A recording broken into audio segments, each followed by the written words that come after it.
우리 오늘 주신 말씀은 우리 마가복음 말씀입니다. 마가복음 신약성경 말씀 마가복음 11장 22절에서 25절까지 신약성경 우리 마가복음 11장 22절에서 25절까지 말씀입니다. 제가 봉독해 올리겠습니다. 22절에서 25절까지.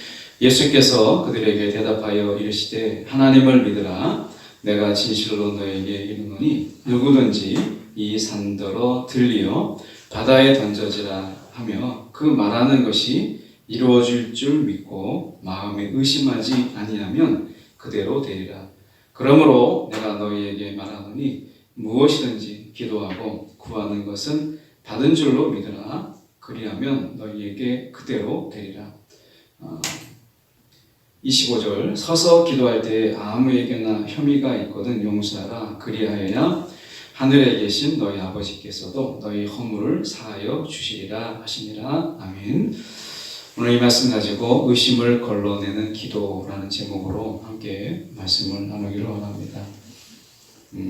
보통 이 말씀은 오늘 저희가 읽었던 이 말씀은 기도를 특히 강조할 때 많이 사용되고 인용되는 그런 말씀이고, 특별히 이 말씀 속에서 우리가 많이 사용되는 것은 기도하고 그것이 정말 이루어질지 안 이루어질지에 대해서 그렇게 될 때 뭔가 기도의 확신을 주고 기도한 대로 이루신다라고 하는 것을 강조할 때 이 본문을 많이 사용합니다.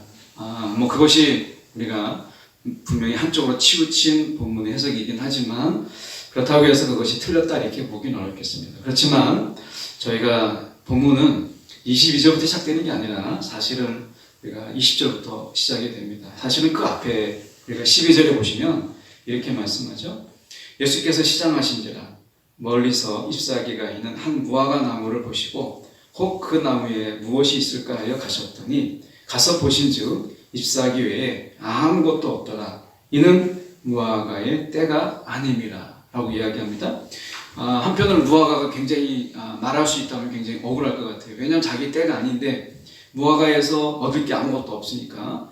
근데 예수님이 거기서 끝나면 되는데 14절에 예수께서 나무에게 말씀하여 이르시되 이제부터 영원토록 사람이 내게서 열매를 따먹지 못하리라 이렇게 이야기합니다. 그러니까 무화과 나무로서는 자기의 때가 아니고 그러니까 당연히 열매가 없는데 예수님께서는 본인이 시장하다는 것 때문에 어떻게 보면 이 무화과 나무를 저주하는 이 장면으로 저희가 나옵니다. 이 부분이 저희가 좀 쉽게 이해할 수 없는 그런 부분인데 무화과 나무가 이스라엘이라고 하는 것을 우리가 상징으로 이야기한다고 본다면 이스라엘이 이 외식과 또 경건의 모양은 가득한 잎사귀가 가득한데 열매라고 하는 것이 우리가 항상 열매가 갑자기 열리는 게 아니라 그 안에서 열매 모양을 가지게 되고 뭔가 열매의 모양을 띠게 되고 혹 어떤 것은 제가 제 고향이 대전 유성인데 지금은 그렇지 않지만 큰아버지 댁이 포도밭을 하고 있었어요. 포도밭에 원두막이 있었는데 늘 이렇게 큰형님 작은형님하고 같이 그때 큰형 작은형이죠. 그걸 가서 저녁에 원두막에 올라가서 형들이 이제 복숭아를 따다 주면 대충 쓱쓱 닦아가지고 복숭아를 먹습니다. 그러면 그 밤에 막 벌레 먹은 것도 있고 막 그렇습니다. 그러니까 낮에 보면 먹을 수 없는 것들을 먹는 겁니다. 근데 어떤 복숭아들은 익지 않았어요. 근데 아주 생 복숭아인데 그 신데도 그걸 먹는 거예요. 근데 그 맛이 또 따로 있습니다. 포도밭에 들어가면 익은 포도도 있고 아직 때가 아닌데 갑자기 때가 됐다고 다 갑자기 익는 게 아니라 어떤 것은 설 익은 것도 있고 조금 앞선 것도 있고 그런 것이죠. 무화과 나무에도 저는 그렇다고 봅니다. 그러니까 무화과를 제가 처음 본 것은 이 고흥에서 처음 봤는데 이 무화과 나무 우리나라에서 열린다는 걸 그때 처음 알았어요. 근데 보니까 무화과가 같은 나무에도 어떤 것은 벌써 익어서 넘어가는, 그래서 물른 게 있고 아직은 한쪽에 같은 벼슬을 좀 덜 보는 것은 아직은 덜 익은 무화과도 있는 것입니다. 그러니까 한 나무에 빛의 양에 따라서 또 그 나무가 이제 높은 데 있느냐 낮은 데 있느냐에 따라서 열매 정도가 다른 거죠. 그러니까 무화과 나무도 그렇지 않았을까 하는 것입니다. 그러니까 열매가 될 만한 것들이 하나도 없었다 라고 하는 거죠. 그래서 저주를 합니다. 이게 이제 본문의 배경입니다. 그리고 나서 20절에 보니까 그들이 아침에 지나갈 때에 그 무화과 나무가 보니까 뿌리채 말라버린 겁니다. 예수님께서 저주를 했는데 그렇게 이파리가 풍성했던 그 나무가 뿌리채 말라버린 거예요. 베드로가 이렇게 얘기합니다.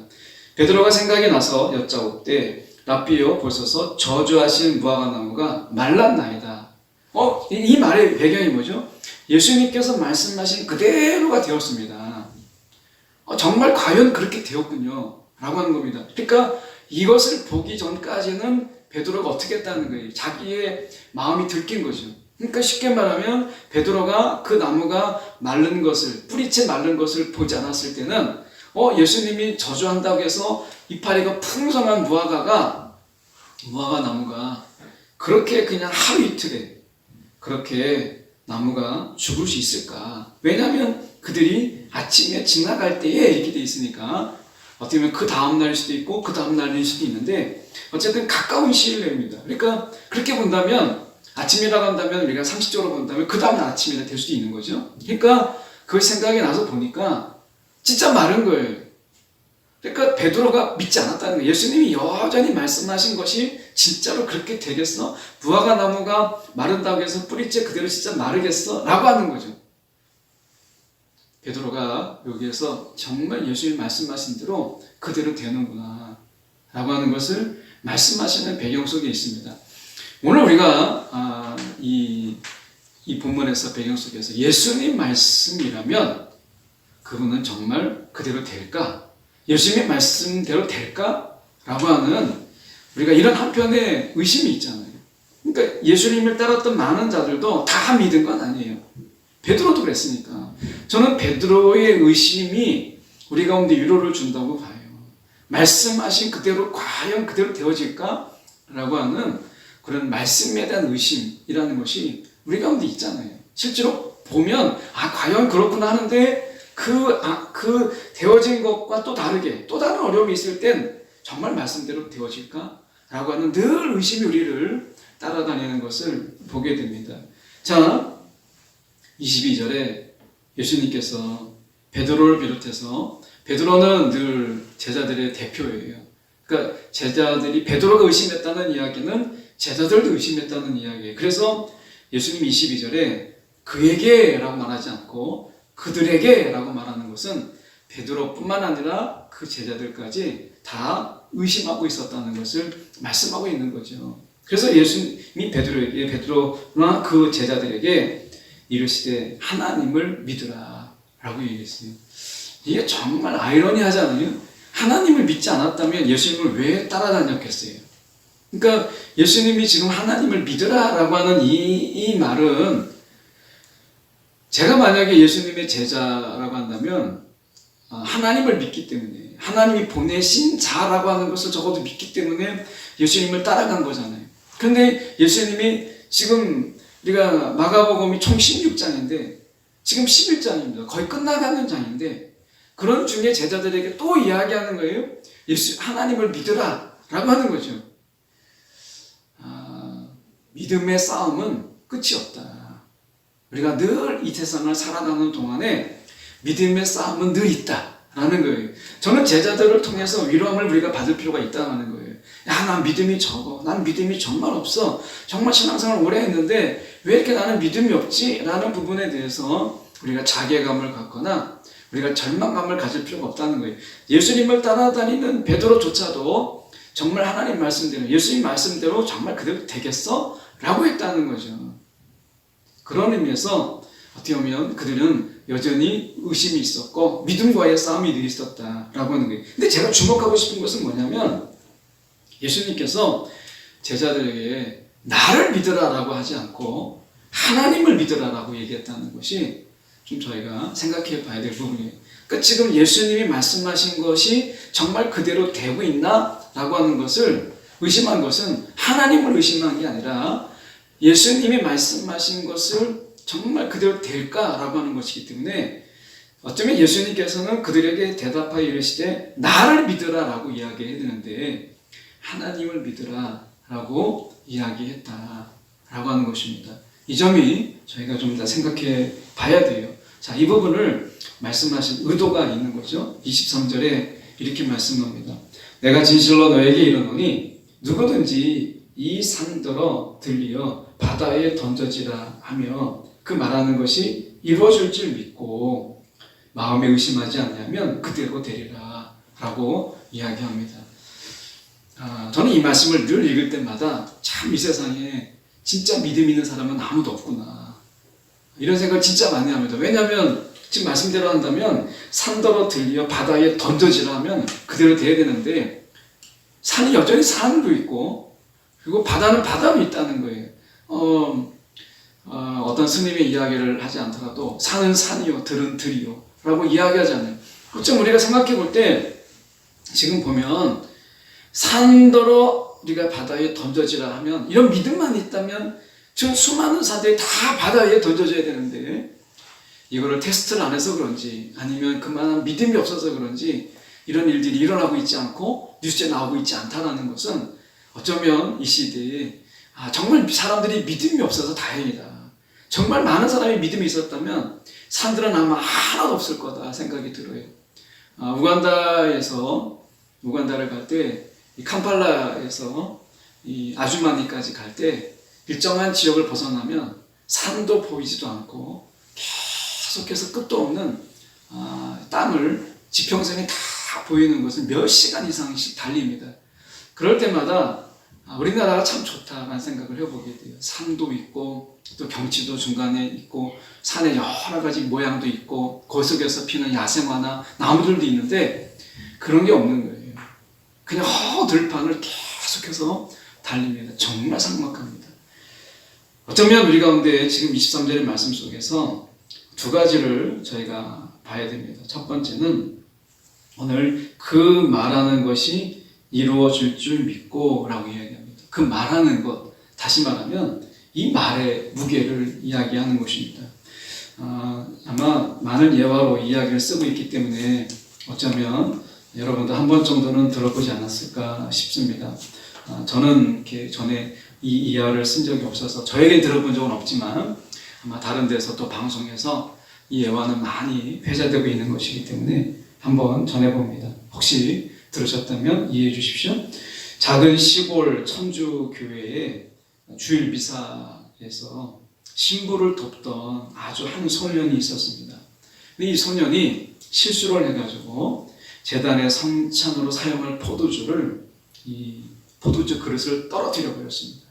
그러니까 굉장히 미사 때 써야 될 그 포도주를 그릇을 채 떨어뜨렸으니까 이게 와장창 깨진 거죠. 신부는 즉시 이 소년의 뺨을 치면서 소리를 질렀습니다. 어서 물러가고 다시는 제단 앞에 오지 마라. 썩 꺼져라 라고 이야기했습니다. 이 소년이 나중에 자라게 되어서 공산주의의 지도자가 되었고 유고슬라비아의 티토 대통령이 되었습니다. 그는 평생 그 이후에 무신론자로 살았어요. 그 말 한마디에 그는 하나님을 떠나서 무신론자가 되었고 오히려 공산주의로 그가 유고슬라비아의 지도자가 되었다는 거예요. 너무 안타깝잖아요. 이 순간에 이 신부님이 그를 품었다면 유고의 대통령이 될 한 인물인데 무신론자가 아니고 공산주의자가 아니 될 수 있었을 텐데 그렇게 지대한 영향을 끼쳤던 사람을 한순간에 뺨을 치고 아이에게 소리를 지름으로 인해서 다시는 이 제단 앞에 오지 마라. 그가 평생 진짜로 하나님의 제단 앞에 돌아오지 못했다는 거예요. 말의 힘이라고 하는 것이 한 아이의 평생 영혼에 깊은 상처를 주었다 하는 것입니다. 또 다른 이야기가 있습니다. 다른 큰 도시의 천주교회에서 미사를 돕던 한 소년이 역시 성찬용 포도주 그릇을 떨어뜨렸습니다. 근데 다른 신부신데 이 신부님은 이해와 동정이 가득한 사랑의 눈으로 그를 바라보며 조용히 속삭여 주었습니다. 내가 앞으로 신부가 되겠구나. 이렇게 이야기해 준 겁니다. 정말 실제로 이 소년이 자라나서 유명한 대주교가 되는데 그가 폴턴 쉰이라고 하는 그 대주교가 됩니다. 이 폴턴 쉰은 대주교로서 굉장히 영향 좋은 책도 쓰고 영향력을 끼친 분으로 우리는 잘 모르지만 천주교 쪽에서는 꽤 유명한 분으로 알려져 있습니다. 말의 영향력이 얼마나 대단한가를 보여주고 있는 것이에요. 그러니까 어쩌면 자라는 성장의 과정 속에서 말 한마디 깊은 상처를 주는 것은 나중에 성인이 되었을 때 상처를 받는 것과는 비교할 수 없는 그 아이의 자람이 완전히 꺾여버리고 삐뚤어질 수 있는 그런 말의 영향력이 있는 것입니다. 그래서 오늘 말씀 23절에 그 말하는 것이 이루어질 줄 믿고 라고 얘기하기 때문에 우리가 감정대로 기분 내키는 대로 우리가 저주하고 화를 내거나 해서는 안 된다는 거예요. 그렇게 따져보면 예수님께서는 시장에서 무화과 나무 열매가 없는 것을 기분에 의해서 그리고 화가 났기 때문에 저주한 게 아니다라고 하는 것을 우리 가운데 보여주고 있는 것이죠. 이 저주의 의미가 무엇이냐?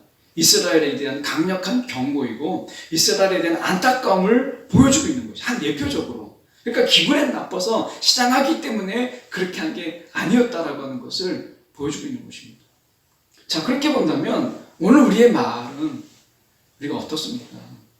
말을 너무 가볍게 여기고 말의 힘을 우리가 무시하고 하는 것이죠. 여러분, 우리가 야곱이 그리고 이삭이 축복할 때 하나님 그 축복한 그대로 예언자적인 그들의 선포와 그들의 축복 그대로 역사하신 것을 보게 돼요.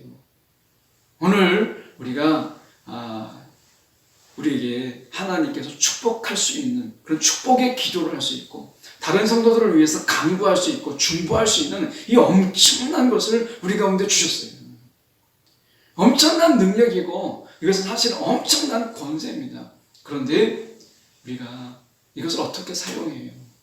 저주하고 욕하고 시기하고 질투하고 우리 가운데 뒤에서 흉보는 것으로 사용하는 것입니다. 말의 힘을 우리가 믿으라 라고 하는 겁니다. 그래서 우리가 그 다음에 보시면 이렇게 되어 있습니다. 보면 23절에 말하는 것이 그대로 되는 게 아니라 저절로 되는 게 아니라 말하는 것이 이루어질 줄 믿고 이렇게 되어 있어요.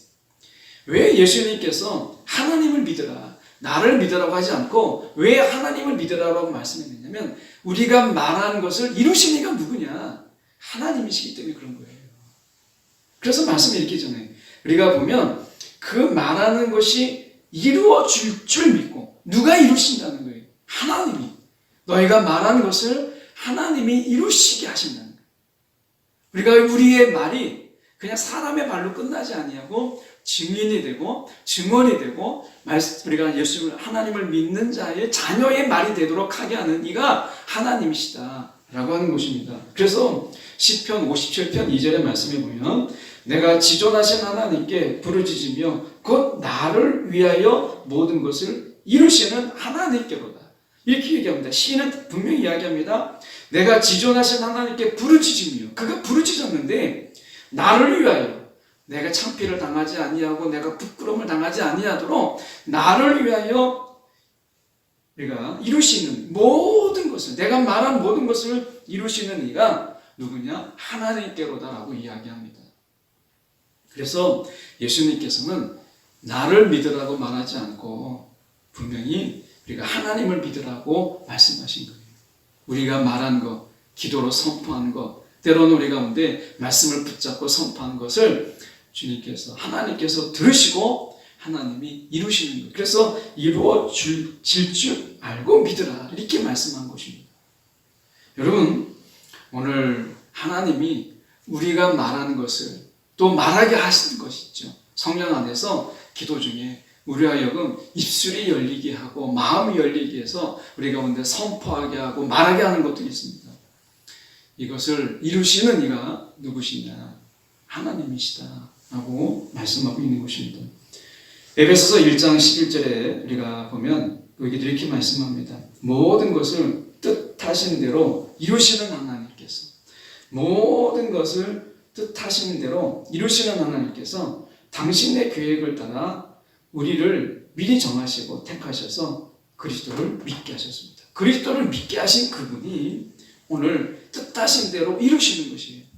우리가 말하는 것이 우리가 내 뜻대로 말하는 것처럼 보이지만 우리가 기도하는 가운데, 간구하는 가운데 이야기하는 것은 하나님이 우리의 입술을 통해서 하나님의 계획을 선포하게 하시는 것이고 하나님의 뜻을 우리 가운데 내뱉게 하시는 거예요. 그래서 엄격하게 얘기하면 우리가 말하고 있는 것을 그냥 말하기 때문에 이루신 것이 아니라 하나님이 뜻하셔서 우리 가운데 입술로 토하게 하고 입술로 선포하게 하고 입술로 우리 가운데 이 내놓게 하는 이런 것을 하나님께서 우리 그렇게 하시고 그것을 이루신 이가 하나님이시다 라고 하는 것입니다. 여러분, 하나님이 우리의 입술을 통해서 말씀하게 하세요. 그것은 우리가 듣게 하고 공동체가 듣게 하고 가족이 듣게 하는 것이죠. 여러분, 오늘 우리의 입술은 하나님의 도구라는 사실을 기억하셔야 돼요. 내가 그냥 말하는 게 아니라 하나님이 나를 통하여 말하게 하시고 나를 통하여 선포케 하신다라고 하는 것입니다. 우리는 알고 있잖아요. 우리가 고난을 당할 때, 마지막 핍박에 당할 때, 우리가 사로잡혀 갔을 때 내가 무엇을 말해야 될까 염려하지 말라는 거예요. 성령이 우리 가운데 말하게 하신다는 거예요. 이 말씀이 뭐겠어요?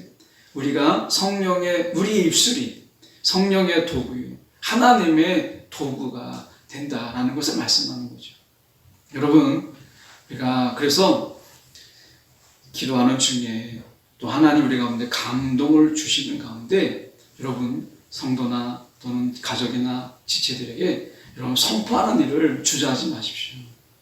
이 선포를 통해서 하나님이 그대로 이루시는 것을 통해서 하나님됨을 드러내시는 거예요. 선지자들을 보십시오. 사람의 똑같은 우리의 입술과 우리의 말을 똑같이 그들도 사용했습니다. 그런데 하나님은 선지자라는 게 뭐겠어요? 선지자라는 것은 우리가 앞에 있는 것을 안다라는 뜻이 아닙니다.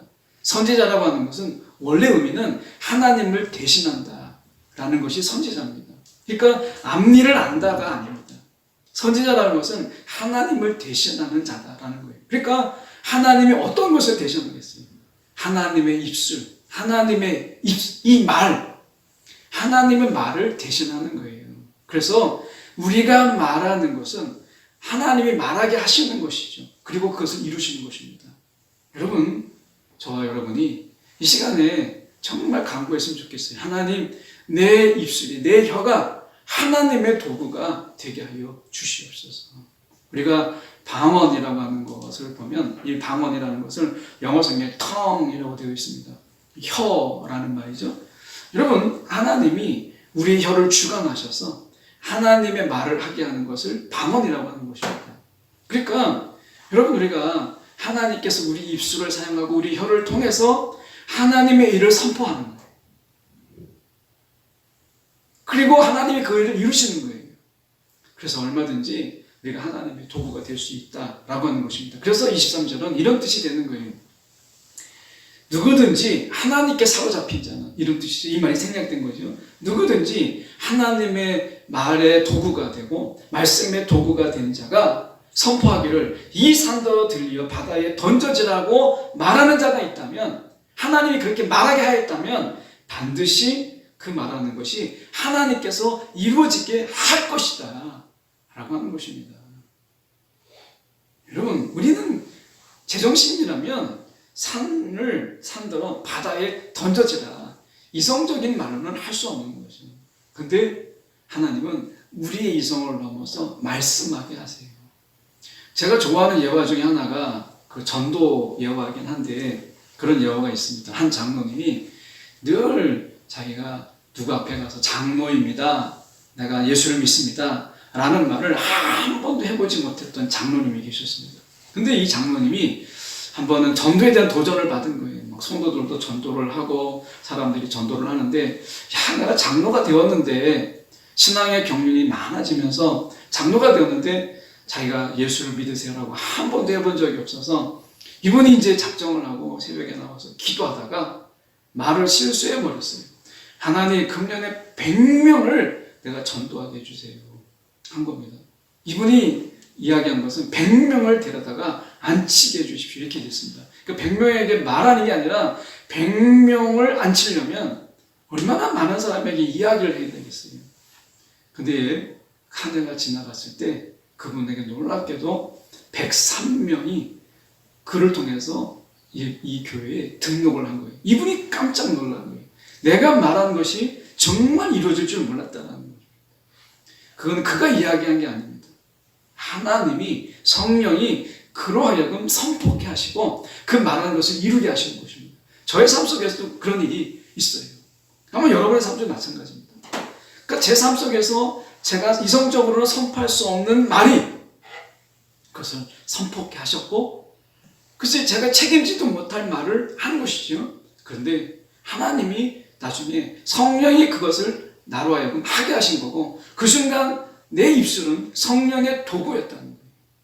베드로가 예수님께서 이제 3일 만에 죽는다고 하실 때 그가 그리하지 마옵소서라고 얘기합니다. 근데 예수님이 베드로야 물러가라 하지 않고 사단아 물러가라고 얘기합니다. 자, 여러분 주의하셔야 됩니다. 성령의 도구가 될 수도 있고 우리의 입술이 사단의 도구가 될 수도 있다는 거예요. 너희는 나를 누구라고 하느냐라고 얘기했을 때, 주는 그리스도시에 살아계신 하나님의 아들이다라고 얘기했을 때, 이건 네가 말한 것이 아니라 하나님께서 알게 하신 것이다라고 얘기합니다. 그 순간은 베드로는 분명히 하나님의 도구가 되었고 하나님께서 그 입술을 주관하신 거예요. 그렇죠? 그런데 예수님 그리하지 마옵소서라고 할 때는 또 그 순간 사단의 도구가 되기도 하는 것이죠. 여러분, 우리가 깨어 있어야 될 것은 다른 데가 아닙니다. 우리의 혀와 입술에 있다는 거예요. 우리의 혀와 입술이 하나님의 도구로 쓰임받을 수도 있고 사단의 도구로 쓰임받을 수 있다라고 하는 것입니다.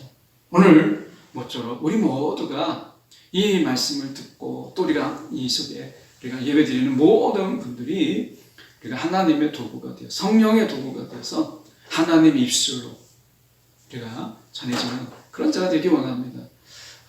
제가 뉴스를 볼 때마다 이 대변인, 뭐 청와대 대변인, 무슨 대변인 이렇게 이야기하잖아요. 그 일종의 스피커죠. 근데 이 대변인이 뭐 이렇게 대단하겠나 싶은데 이 대변인의 역할이 굉장히 중요합니다. 대통령의 무슨 굉장히 중요한 비공개 회의에도 들어갈 수 있는 멤버 중에 고정 멤버가 대변인이 들어갑니다. 그만큼 이 대변인이라는 자리는 굉장히 고위직이에요. 대통령의 의중을 잘 알아야 됩니다. 그 어간을 읽어낼 수 있는 사람이 대변인이 되는 겁니다.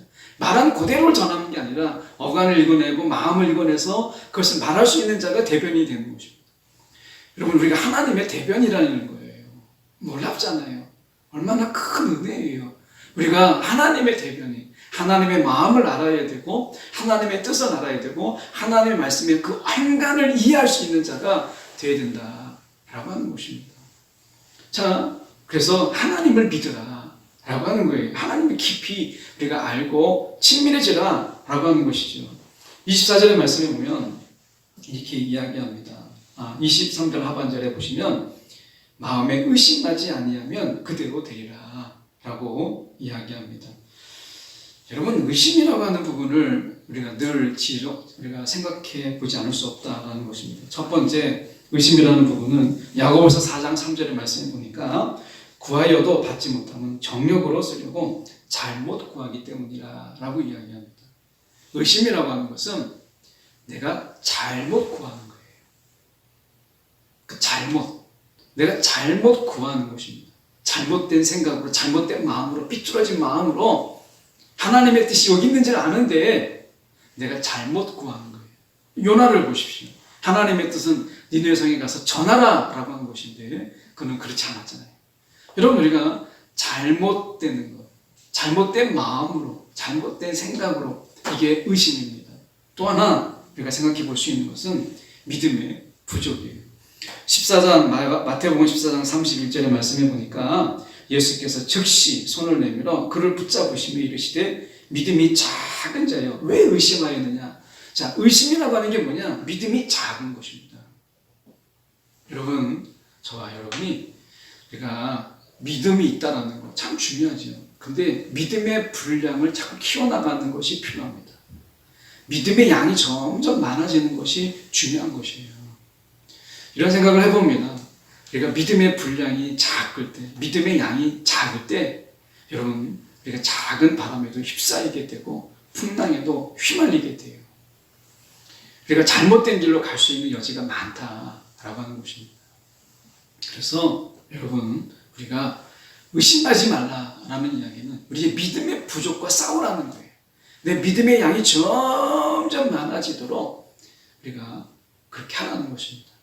한 가지로 말씀하고 마치려고 하는데요. 우리가 운동하는 선수들을 보면 고생을 합니다. 막 운동하다가 막 쓴내가 나도록 하고 막 역기를 들고 뭔가를 체조를 하고 그리고 운동을 하고 달리기도 합니다. 근데 이것이 차곡차곡 쌓이면 체력이 강해지는 거예요. 매일매일 안 해도 되는 고생을 그들이 합니다. 안 해도 되는 땀을 매일 흘리는 거예요. 근데 그것 때문에 매일매일 고생하는 것이 쌓여서 강해지는 거예요. 그래서 하나님께서 우리 가운데 믿음의 훈련을, 믿음의 선한 싸움을 매일 하라는 거예요. 여러분, 우리가 놀랍게도 하나님께서 얼마나 은혜가요. 매일 죄가 넘쳐나잖아요. 매일 싸울 거리가 있어요. 사단이 매일 시비를 겁니다. 여러분, 내가 싸우고 싶지 않아도 매일 우리 일상이 싸움터예요. 사단이 싸움을 걸지요. 죄가 유혹을 하죠. 세상의 가치관이 우리를 시험하잖아요. 얼마나 좋은 환경이에요.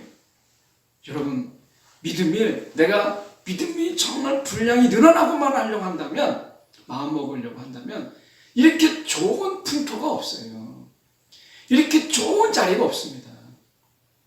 여러분, 아무것도 안 해도 그냥 믿음이 저절로 자라고 아무것도 안 해도 우리 가운데 믿음이 성장하면 그게 좋은 것 같지만 그게 온실입니다.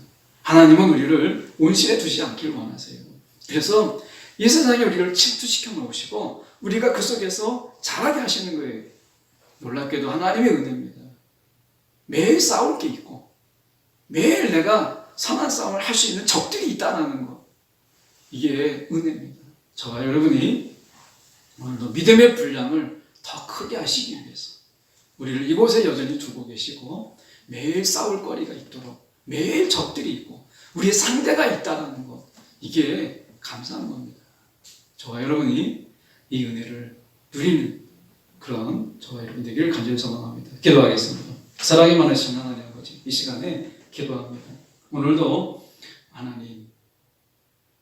하나님께서 우리를 하나님의 말씀의 대언자로, 하나님의 가운데 대변인으로 세우셔서 하나님의 뜻과 계획을 세상에 선포하는 자들로 세워주신 것 감사합니다. 우리를 하여금 말하게 하시고 그 말하는 그대로를 이루시는 하나님, 오늘 그 하나님을 우리가 똑바로 바라보게 하시고 의심하지 않도록 붙잡아 주시고 하나님 믿음의 분량이 점점 더 차곡차곡 쌓여져 가는 매일매일 되도록 인도하여 주시옵소서. 살아계신 예수 그리스도를 받들어 기도드리옵나이다. 아멘. 우리 생명의 찬양, 우리 함께 찬양 드리겠습니다. 173장입니다. 173장 우리 함께 찬양 드리겠습니다.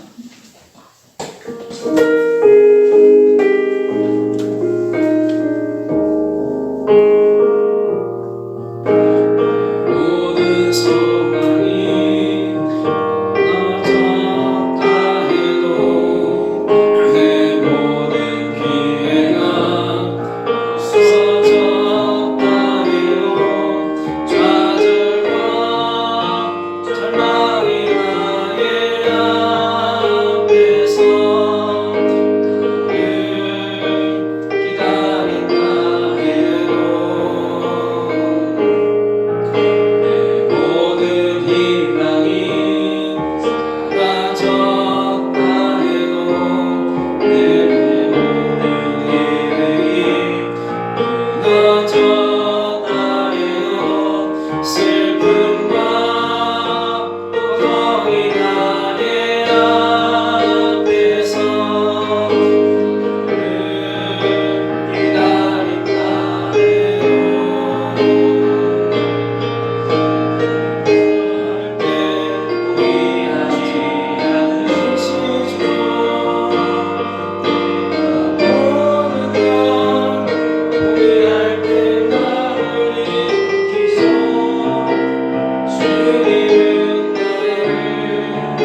173장 가사가 이렇습니다.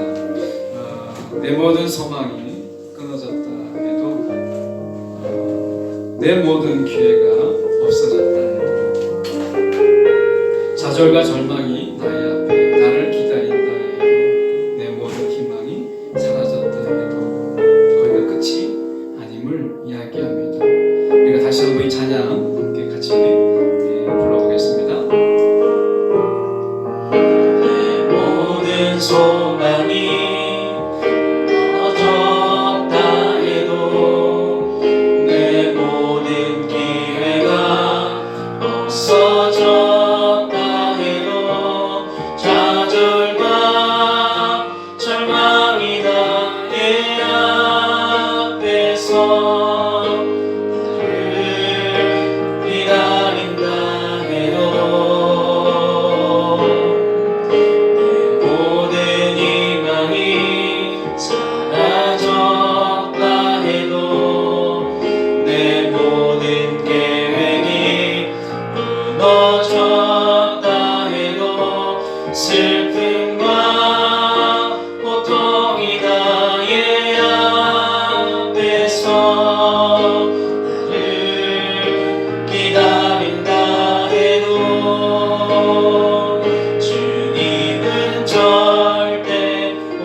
그래서 소망이 끊어져도 두렵지 않는 것이고 내 모든 기회가 없어졌다 해도 좌절하지 않을 것은 우리의 말을 이루시는 이가 아니고 하나님이 우리의 말을 책임지라고 하는 것도 아니고 네가 말했기 때문에 그 말을 이루라고 우리 가운데 등 떠미는 것도 아니고 오늘 하나님께서 우리를 통하여 말씀하시고 우리는 그분의 도구이고 그 말씀의 대변인으로 우리를 사용하십니다. 그래서 우리의 소망이 끊어져도 끝이 아니고 모든 기회가 없어졌다 할지라도 절망이 아닌 것입니다.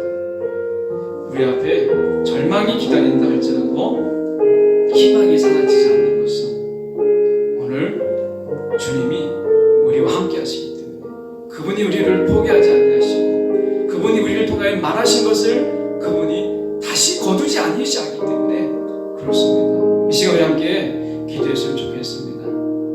하나님이 나로 하여금 말하게 하시고 하나님이 이루십니다. 하나님이시고 다시 한번 우리가 이 시간 기억하면서 하나님을 믿으라 하는 이 말씀 하나님 내가 하나님을 더 바라보고 하나님을 더 많이 믿게 하여 주옵소서.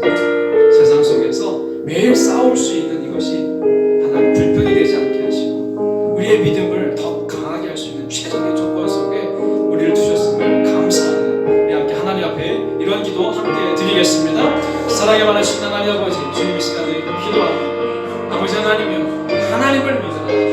하나님 우리가 놓여져 있는 상황이 아버지 우리의 삶의 아버지 환경이 아버지 하나님을 바라볼 수밖에 없는 하나님을 의지할 수밖에 없는 하나님을 믿을 수밖에 없는 상황에 우리가 있게 하신 것 정말 감사합니다. 매일같이 사단이 우리를 괴롭히고 세상의 가치관이 우리를 쓰러뜨리려 하고 아버지 하나님이 우리가 거짓과 아버지 하나님 우리 가운데 미혹하는 것들이 우리 가운데 너무 가득합니다. 아버지 하나님 한시도 쉴 틈이 없고 한시도 싸우지 않고서는 견딜 수 없는 이 세상 속에서 하나님을 놓을 수가 없고 하나님을 바라보지 않을 수가 없습니다. 주님 이 은혜가 우리 가운데 있습니다. 아버지 불평할 것이 아니라 우리의 믿음을 더 강하게 하고 견고케 하시기 위해서 우리를 이곳에 두셨음을 바라보게 하여 주시옵소서. 하나님을 믿을 수밖에 없는 이 사회가 하나님을 믿을 수밖에 없는 이 환경이 얼마나 큰 은혜인가 다시 한번 바라보게 하여 주시옵시고 오늘 하나님 없이 살아가는 삶 하나님 없이 떵떵거리는 삶이 얼마나 무서운 삶인가 깨닫게 하신 하나님을 다시 한번 바라볼 수 있도록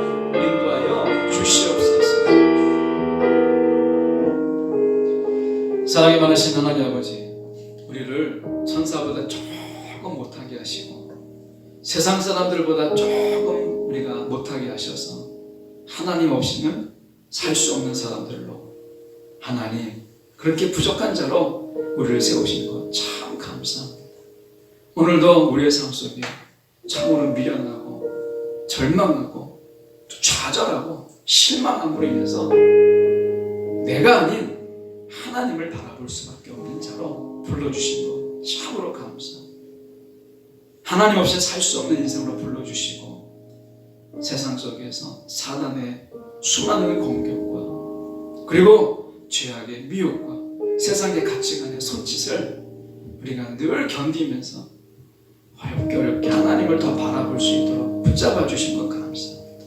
돌아보니 우리의 믿음이 이만큼 자라있고 돌아보니 우리의 믿음이 이만큼 견고해졌음을 바라보게 됩니다. 주님, 오늘도 주님을 더 많이 믿는 하나님, 이루시는 이가 하나님인 것을 바라보며 하나님 살아가게 하여 주옵소서. 앞을 바라보고 걸어갈 길이 너무 멀면 우리가 발밑을 쳐다봅니다. 한 발 한 발 저 앞을 보지 않고 오늘을 바라보며 사는 것입니다. 하나님, 주님 가는 그 길이 너무 고되고 힘들어서 하나님 오늘만을 바라볼 수 있는 그런 자 되게 하시고, 그것도 너무 힘들면 뒤를 돌아보면서 하나님이 하신 일들, 하나님이 함께 하셨던 일들을 바라보며 힘을 얻을 수 있는 하나님 우리 모두가 되도록 인도하여 주시옵소서. 아버지 감사합니다. 오늘도 우리를 이 땅에 하나님이 적절하게 부르셔서 하나님과 함께 하나님 없이 살 수 없는 자로 삼아주신 하나님의 은혜를 찬양합니다.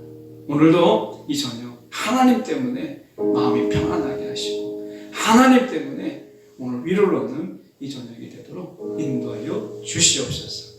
살아계신 예수 그리스도를 받들어 기도드리옵나이다. 아멘.